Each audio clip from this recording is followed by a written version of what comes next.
To the debate on settlement and annexation of the occupied Palestinian territories. And Stephen Kinnock to move. Thank you, Mr. Deputy Speaker. I beg to move the motion in my name on the order paper. I'm very grateful to you and to the Backbench Business Committee for making time for this crucially important debate.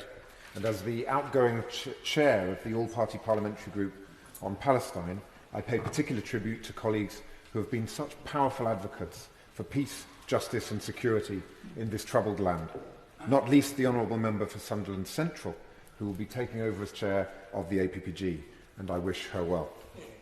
I'd like to start by setting out three core principles which I hope and believe are shared by all who are taking part in this debate. First, this is not about religion or ethnicity. It is not a question of Arab, Muslim or Jewish identity. It is about upholding the universal norms and values that we hold dear.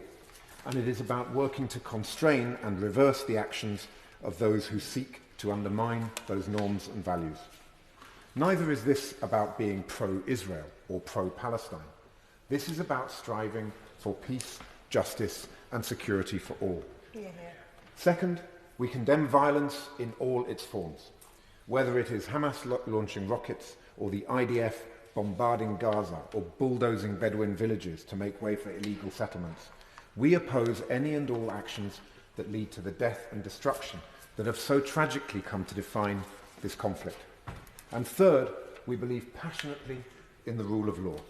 Indeed, our point of departure is that the rule of law is not up for negotiation. It is not some bargaining chip that can be tossed onto the table in exchange for concessions or compromises. It is the very cornerstone of the rules-based order and the bedrock of the norms, rights and values that we cherish and seek to defend. And I believe that our defence of the rule of law matters more now than it has done at any time since 1945. Because we stand today at a moment in history where the rule of law is under threat across the world.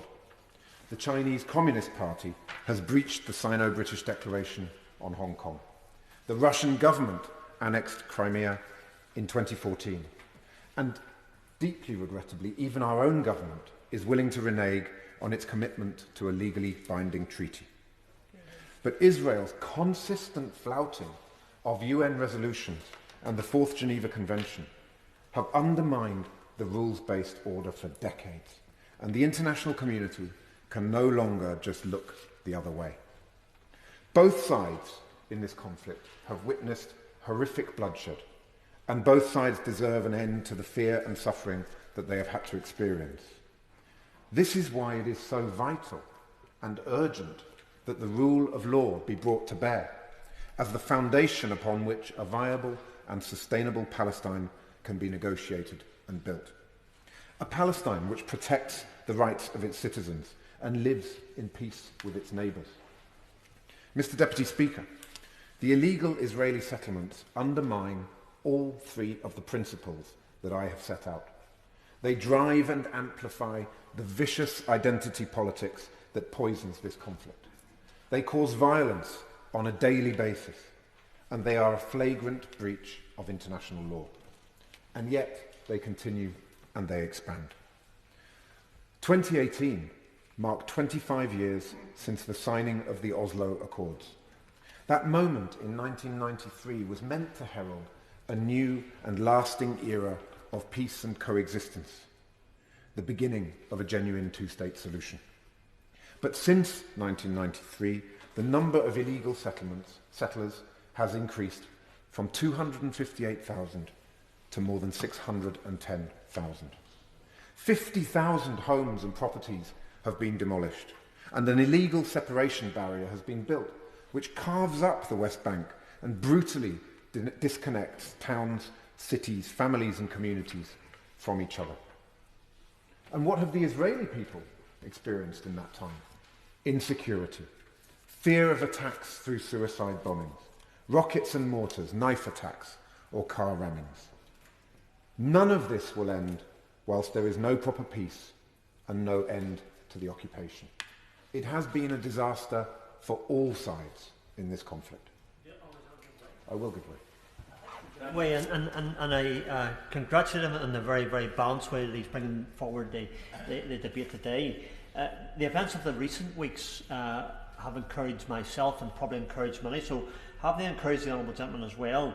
And they have shown that the 70-year unresolved conflict between Israel and the Arabs will no longer be allowed to define regional dynamics and relations.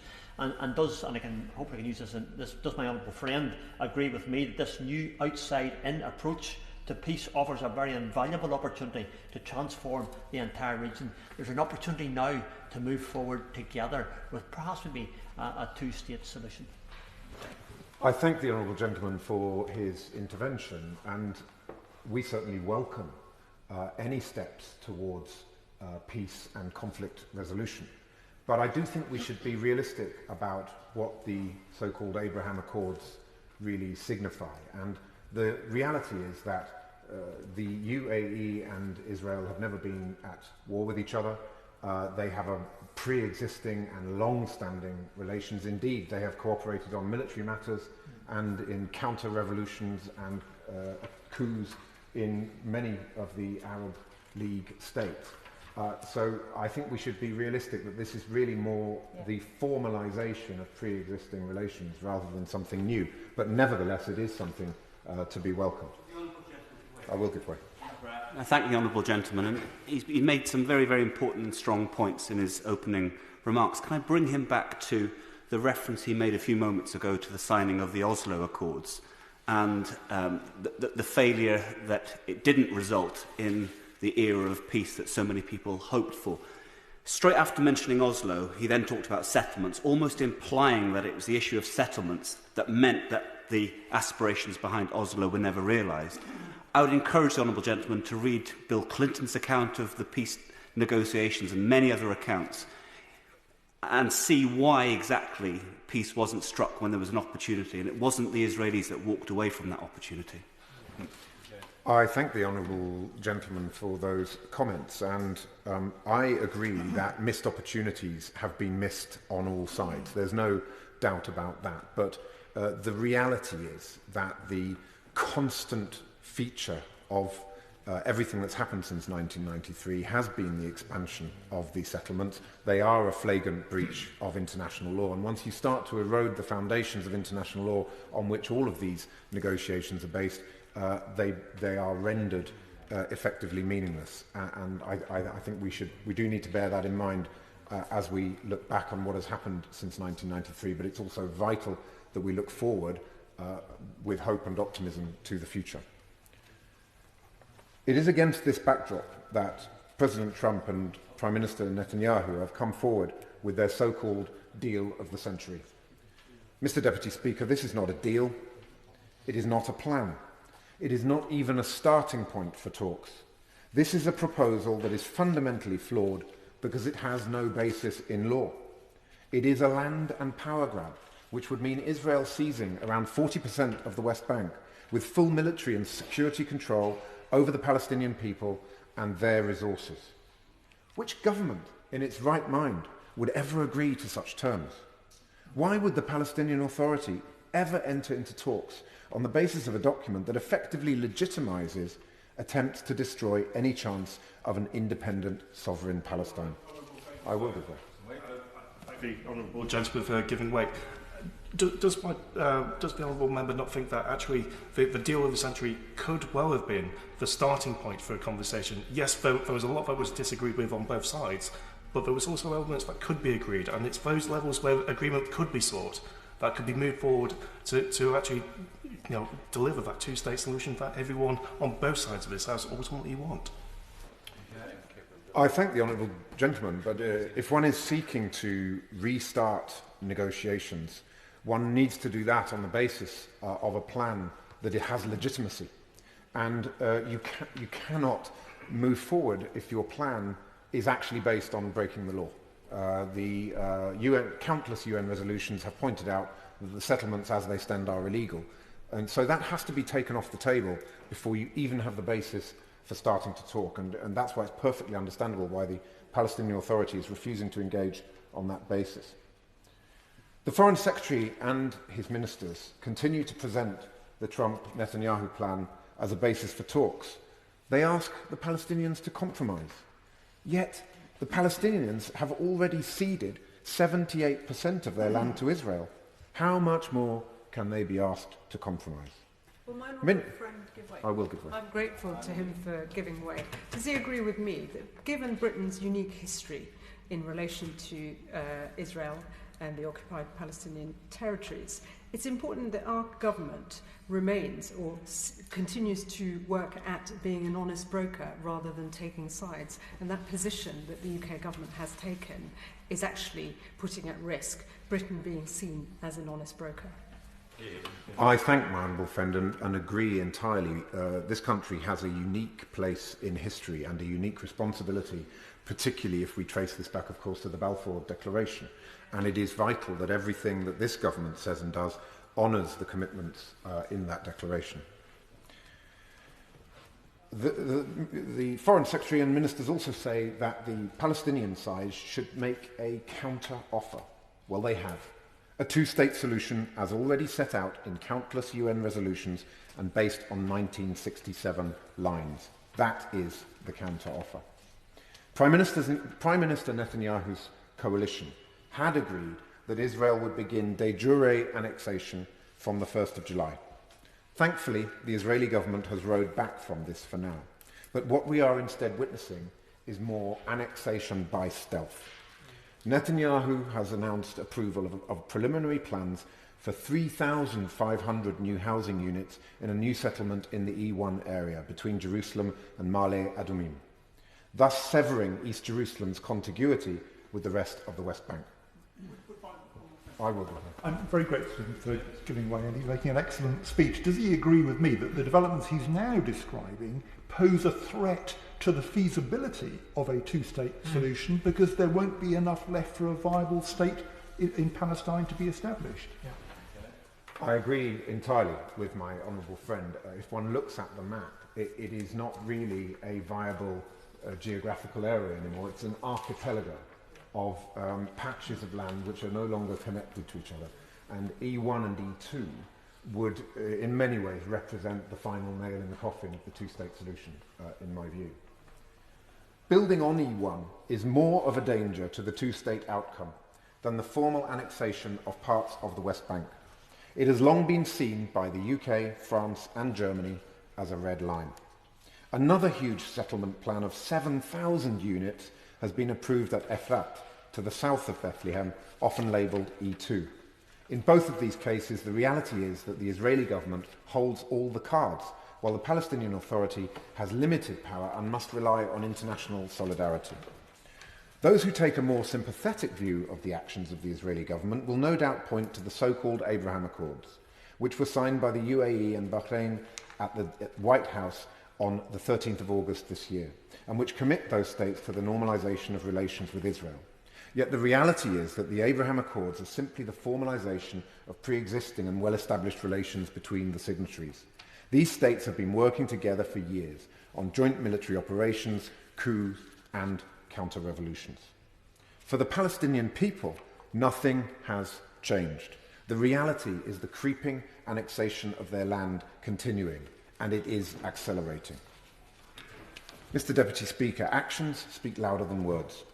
The question that we must therefore address today is how the British government can use its position as a leading member of the international community to press the Israeli government to pull back from creeping annexation and to re-engage in talks on the basis of a viable two-state solution. The problem we face is that the deadlock will continue as long as Israel rejects any deal that includes Jerusalem, that does not mean Israel keeps the Jordan Valley, that rejects a sovereign viable Palestinian state, and will negotiate only on the basis of a plan that annexes occupied territory and includes total security control on any Palestinian entity, including control of all borders. Israel must drop these preconditions. There have been already some attempts by European states to assert their influence. For instance, 11 states, including the UK, Germany and France, joined in a démarche to the Israeli Foreign Ministry on the 1st of May, opposing Netanyahu's annexation plans. But together, the international community must go further. I will give way. I thank my honourable friend for giving way, and he's making such a powerful speech and very balanced and considered. Does he, just on that point about the international response, is there an opportunity with the accords that have been struck with the UAE and Bahrain that somehow the UK government working with them and with Europe to gain extra leverage to bring about some sort of change in Israeli policy? I thank my honourable friend, and it is absolutely a step in the right direction, although I think it needs to be taken with a pinch of salt for the reasons that I've set out. But the reality is that as long as the basis for these talks is the so-called Trump-Netanyahu plan, I am afraid it's a non-starter, because that plan violates international law. We should explore the potential for the International Criminal Court to play a role. The Israeli Attorney General's office has already warned the Israeli Prime Minister that annexation could trigger an investigation, and I quote, of senior army officers, civil service officials and heads of regional councils of West Bank settlements. It is essential that the UK condemns any further creeping annexation, but condemnation alone will never be enough. To this end, the UK government must take the following steps with urgency. First, it must immediately recognise the state of Palestine on the basis of the 1967 lines. The UK government argues that recognition should follow successful negotiations, but the logic of this argument is deeply flawed and partisan.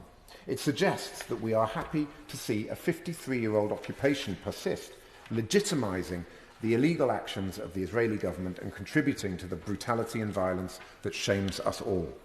Second, the government must ban all products that originate from Israeli settlements in the occupied territories. Profiting from these products is tantamount to profiting from the proceeds of crime, and it must stop. When we trade with these settlements, we are essentially telling the world that international law does not matter, and such trade legitimizes and facilitates the existence and expansion of the settlements. In 2014, it was right that the UK, as part of the European Union, prohibited trade with Crimea, following its illegal annexation by Russia. It is crucial that we are consistent in our application of international law. Third, the government must act to end the involvement of UK-based companies within the illegal settlements. In March, the UN published a list of companies that are involved in the settlements, which included JCB, Opodo and Greencoat. Charities actively involved in illegal settlement projects should not be eligible for the privileges of charitable status, including tax exemption. What steps will our government now be taking to hold these companies and charities to account? I look forward to hearing the Minister's views on these points. These measures must be put in place immediately. No more excuses, no more obfuscation from this government. Mr. Deputy Speaker, standing here in this chamber today, it is easy to forget the human cost of this conflict. Visiting the West Bank and East Jerusalem with Labour Friends of Palestine and the Middle East and the Council for Arab-British Understanding in 2014, I saw how the settlements touched the lives of those in the occupied territories. I think of the father from Gaza I met in Makazad Hospital, nursing his 4-year-old double amputee son, worrying about his wife in another hospital 20 miles away, who had also had both of her legs amputated.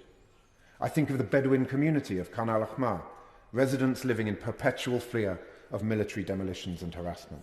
I think of the 250,000 children across the Palestinian territories who the UN identify as in need of psychosocial support and child protection interventions. What future can these children look forward to? What hope can we offer them? A 10-year-old child in Gaza will already have witnessed 3 wars and nothing but the siege. I therefore rise today to convey this simple message to the Minister. Act now. Act now to show that Britain is still a country that will give voice to the voiceless and to stand up for the rights of the oppressed. Act now to show that Britain is still a beacon of hope, a country that stands tall in the world and strives relentlessly for peace and justice. Act now to help us to believe that yours is a government that still believes in the rule of law. Thank you. I thank the Honourable Gentleman. I'm glad that Dr. Erekat and myself are aligned. I can guarantee him that I haven't discussed it with him, but what I can say is that I'd like to just ask how it can be possible to have a basis for talks that's based on breaking international law. So I'd say to the Honourable Gentleman, there is a lot in the Trump plan that I am sceptical about. And the point about the viability of a future Palestinian state is an important point for me as I reflect on these issues. But I do believe first and foremost in the power of sitting down and talking. And it's the intransigence and the refusal to engage on the part of the Palestinian leadership that I feel is a huge roadblock at the moment towards progress in the region. And that's why I would sort of reiterate my point, Mr. Deputy Speaker, about the need for leaders to show leadership. It's not about your job title. It's about actually taking those brave decisions to sit down and talk and to break out of old modes of thinking and old patterns of behaviour. Kinnock. Thank you, Madam Deputy Speaker. I'd like to thank all honourable and right honourable members today for what has been a really rich and multifaceted debate. If I had to distill it down, I think there are 5 really important points that we need to take away from this debate. The first is that the UAE deal has not stopped annexation. The settlements continue. 3,500 new units in E1 and 7,000 in E2. Planning has been approved. So I think we should shoot that fox around the idea that annexation and settlements has stopped. It blatantly has not.